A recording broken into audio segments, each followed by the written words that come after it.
maximum penalty for that offense if you plead guilty or are found guilty is death and/or imprisonment for life. Do you understand? Yes. The father of Kaylee Gonsalves spoke out after coming face to face with the suspect in court for the first time. His demeanor was disheveled, beaten, surprised, overwhelmed. He didn't have the swagger that I think he thought he was going to have. A newly unsealed affidavit details the evidence authorities used to connect the 28-year-old Washington State criminology doctoral student to the murders of 4 Idaho college students. Investigators say one of the 2 surviving roommates was woken by a noise and heard Kaylee Gonsalves say something like, "There's someone here." They say she then heard crying from Xana Coronato's room and a male voice saying, "It's okay, I'm going to help you."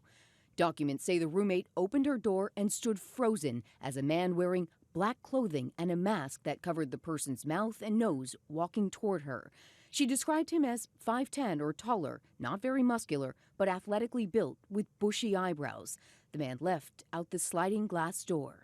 What remains unclear is why 8 hours passed until someone called 911. Police believe Koberger turned off his phone before the murders at 2:47 a.m. The phone dropped off the cell network near his home in Pullman, Washington, then reconnected at 4:48 a.m. near the crime scene just after the murders.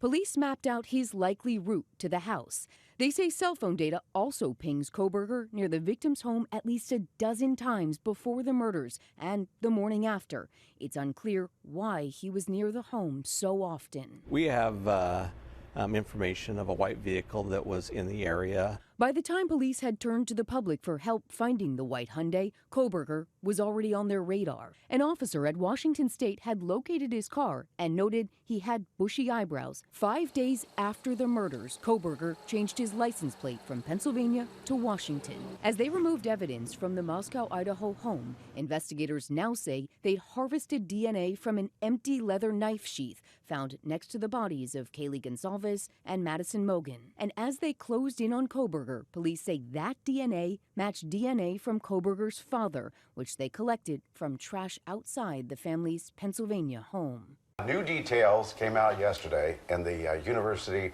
of Idaho murders as the suspect appeared in the courtroom in Idaho for the first time. Newly unsealed documents outline how police were able to track 28-year-old Brian Koberger down. The documents also show Koberger's movements before the murders and the night of. Police say his phone was pinged at least a dozen times before the murders, seemed like a month or so in advance. For months. And all but one were late night or early in the morning. Another shocking detail released yesterday. One surviving roommate says she actually saw him in their house, allegedly, minutes after the killings. So I want to bring in retired FBI agent and director of Wilmington University's Criminal Justice Institute, Scott Duffy, to get your opinion on this, because since this happened, everyone's wanting to know what went on in that house, and this is the most information we've had publicly since it happened. So 19 pages. What were your thoughts when you read the affidavit? So just like everyone else, I was poring over the affidavit. 19 pages.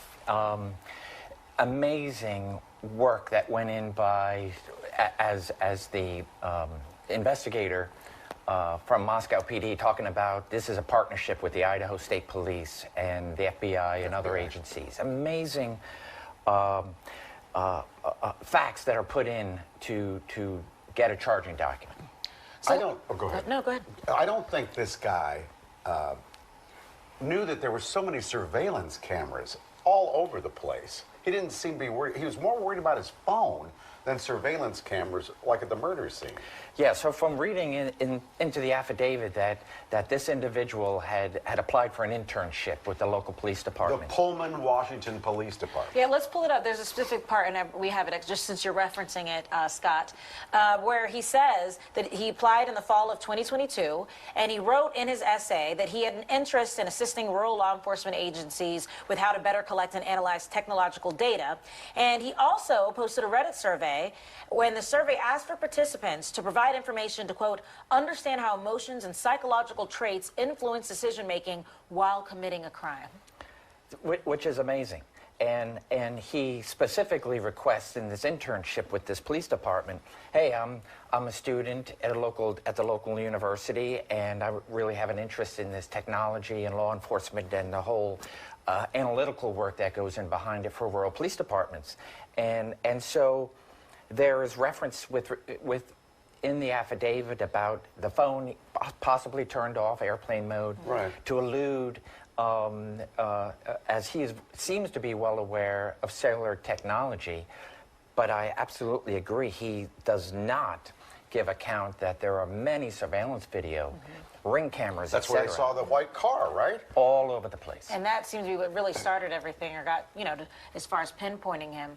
Now, Yes. also, when we're talking about the fact that he was a PhD student in criminology, he wanted to work at the police department, isn't it interesting that he left the knife sheath at the scene? Do you think that that was by accident, or gotta maybe be he an wanted to be accident, caught don't it? eventually? It would make sense to me that it would be an accident, that this, if this is a well-planned murder, and the fact that they have him or have that car in the area as early as June, July, August, in the Right. summer months, in the realm of 12 or 13 times, whether or not he is there at a party, whether or not he is just there doing total surveillance, and there is absolutely, in the affidavit, there is no connection, no evidence that's put forth with regards to him having any connection with the victims or the house. But and he vice was versa. hanging out around their place, like you said, for 6 months before he killed him. Yes. And then he runs.